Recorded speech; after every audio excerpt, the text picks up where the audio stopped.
The pale, cloaked aristocrat from film is a comforting fiction. The real Dracula was a prince of unimaginable cruelty, a master of terror whose historical reality eclipses any vampire legend. I am talking about Vlad the Impaler, a 15th century ruler from a land called Wallachia. His story is not one of supernatural horror, but of human brutality executed on a staggering scale. By the end of this, you will understand how the true monster was far more complex and terrifying than the myth. We will uncover why a man would create a forest of the dead to greet his enemies, and how his calculated savagery secured his power for centuries. What does true power look like when it has no rules to follow? Vlad III was born into a world of brutal politics, a world where your own family could be your greatest threat. He was the second son of Vlad Dracula, a nobleman who had fought his way to the throne of Wallachia. This region, now part of Romania, was a desperately sought-after prize, a Christian kingdom caught between the colossal power of the Ottoman Empire to the east and the Kingdom of Hungary to the west. His father earned the name Dracula, meaning the dragon, for his membership in a chivalric order, and so his son became Dracula, the son of the dragon, a name that would echo through history with a chilling new meaning. But this noble birthright came at a terrible price. While still a boy, perhaps only 12 years old, Vlad and his younger brother were sent as hostages to the court of the Ottoman Sultan. This was not an act of friendship, but a standard practice to guarantee their father's loyalty. He lived there for years, a pampered prisoner in a gilded cage, surrounded by the very culture he was taught to see as the enemy. He learned their language, their customs, and their methods of warfare and psychological terror.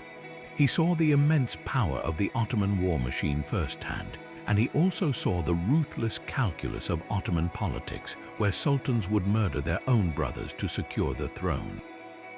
This experience forged him, twisting a young prince into a hardened strategist who understood that survival meant being more ruthless than your adversaries. After his father was betrayed and murdered by Hungarian nobles, and his older brother was blinded and buried alive, Vlad's path to the throne was paved with the corpses of his family.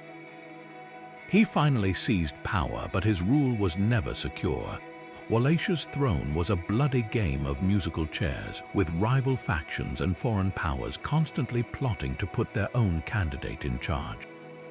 His struggle was not just for personal power, but for the very survival of his small principality against an empire that could crush it with sheer numbers. How does a leader facing such overwhelming odds fight back? He does not meet them on an open field where he is sure to lose. He uses a different kind of weapon, one he learned from his captors and perfected with a horrifying creativity. He used fear itself.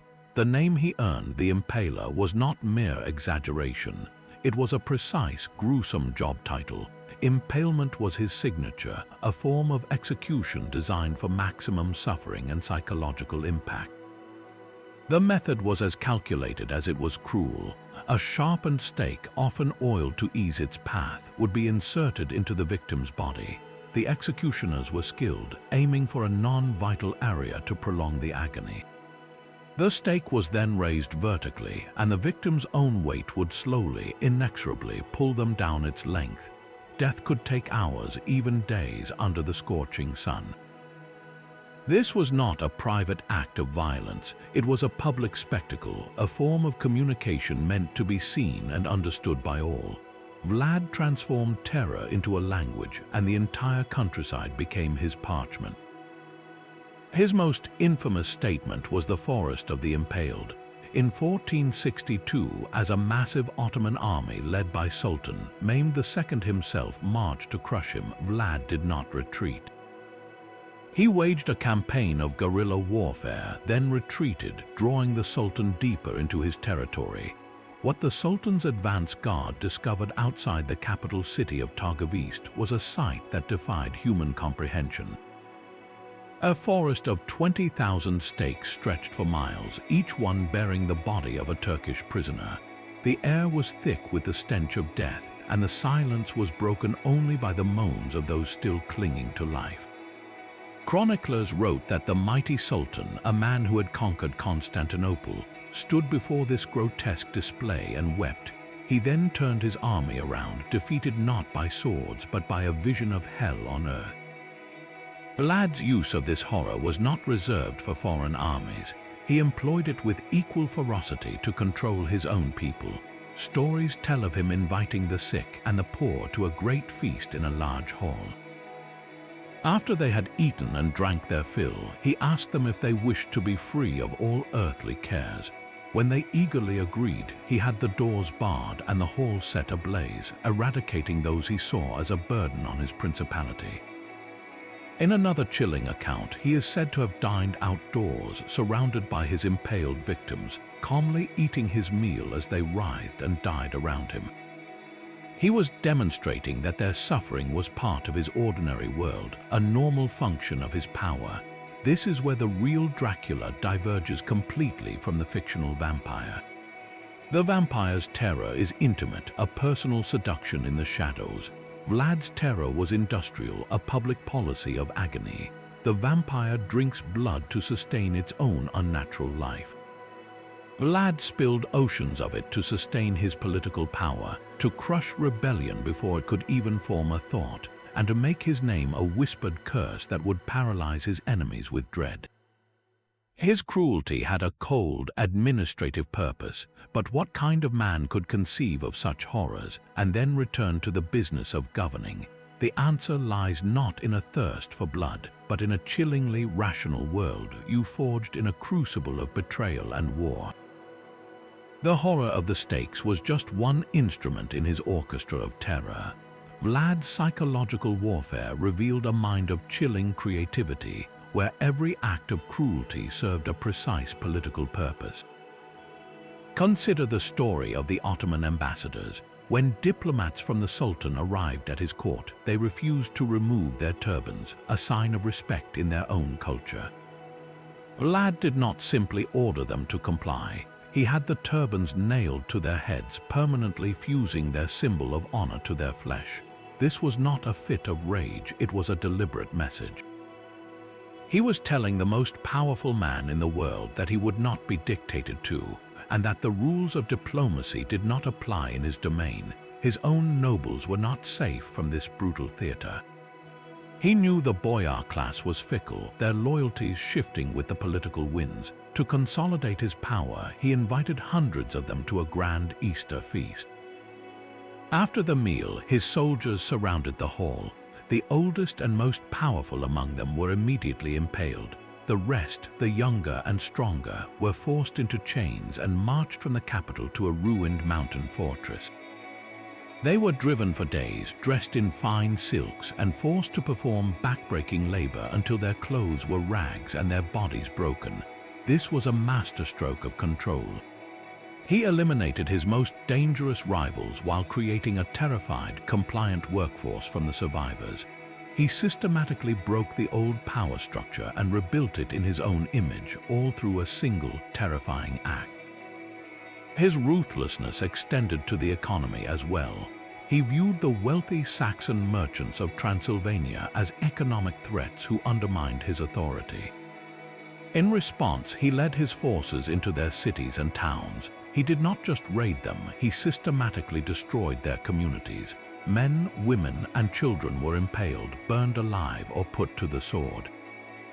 In the city of Brasov, he left a field of impaled victims and famously dined among them to enjoy his meal. These were not random pogroms, they were calculated campaigns designed to shatter the economic power of his enemies and serve as a gruesome warning to anyone who would challenge his rule. This is the core of what makes Vlad so terrifying.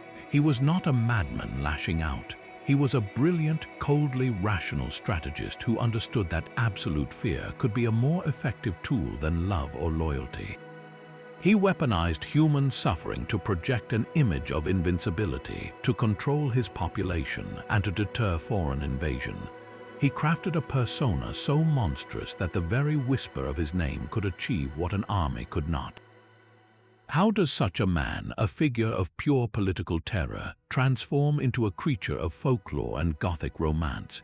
Yet this same man, the architect of unimaginable horrors, is also remembered as a national hero. The very cruelty that defines him in the West is often framed in the East as necessary brutality for a greater cause. To understand Vlad Dracula is to step into a historical hall of mirrors where the image of the monster constantly wars with the portrait of a savior. From one angle, he was the defiant shield of Christendom. In an era when the Ottoman Empire seemed unstoppable, Vlad was one of the few leaders who not only resisted but struck terror into the heart of the Sultan himself. His infamous Forest of the Impaled was not just an act of psychological warfare. It was a successful military strategy that turned back an overwhelming invasion force without a major battle. For this, he was celebrated by the Pope and hailed by other Christian rulers as a defender of the faith. Within Wallachia, his harsh methods are sometimes interpreted as a form of brutal state building. He targeted the corrupt and powerful boyar nobility who had betrayed his family and plunged the principality into chaos. By breaking their power, he centralized authority and, according to some historical views, brought a harsh but effective order to a lawless land. His legendary campaign against the poor and the sick, while horrifying, is sometimes rationalized by his supporters as a cold-hearted solution to eradicate what he saw as social parasites, strengthening his state by removing its weakest links. But then you turn and see the other reflection, the one crafted by his enemies, German merchants in Transylvania whose economic interests he devastated, circulated pamphlets throughout Europe detailing his atrocities. These were the 15th century equivalent of viral propaganda, filled with gruesome woodcuts of his impalements and feasts among the dying. They had a vested interest in painting him as a deranged monster, and their accounts undoubtedly exaggerated his crimes for political and commercial effect.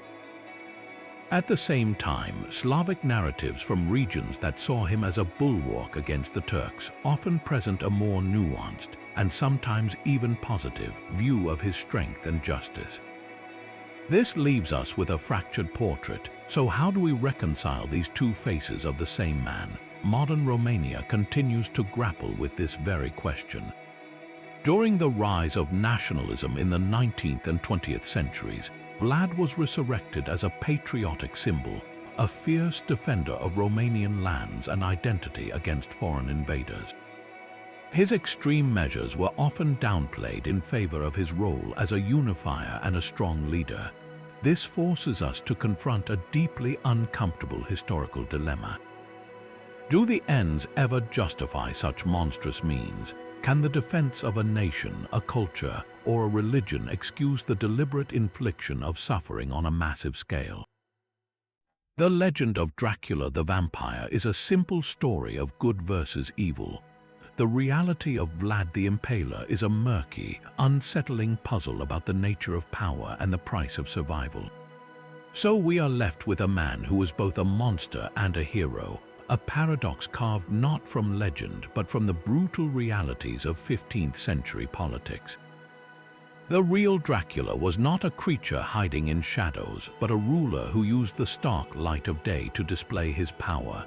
His atrocities were not random acts of madness, but calculated instruments of statecraft, designed to secure his throne and protect his homeland through the only language his enemies seemed to understand: absolute terror. The vampire of fiction is a manageable evil, one you can ward off with a cross or a stake through the heart. Vlad the Impaler represents a far more unsettling kind of horror, the horror of human cruelty wielded with cold, rational purpose. His story forces us to question where the line lies between a necessary defender and a sadistic tyrant, a question that continues to echo through history long after his forest of stakes has turned to dust. His legacy is a chilling reminder that the most terrifying monsters are not the ones that haunt our nightmares, but the ones who walk in daylight and shape the world with their will. I want to hear your thoughts on this. In the comments below, tell me which part of Vlad's true story you found most shocking. Was it the psychological warfare, the brutal logic behind his cruelty, or his complicated legacy as both a national hero and a historical villain?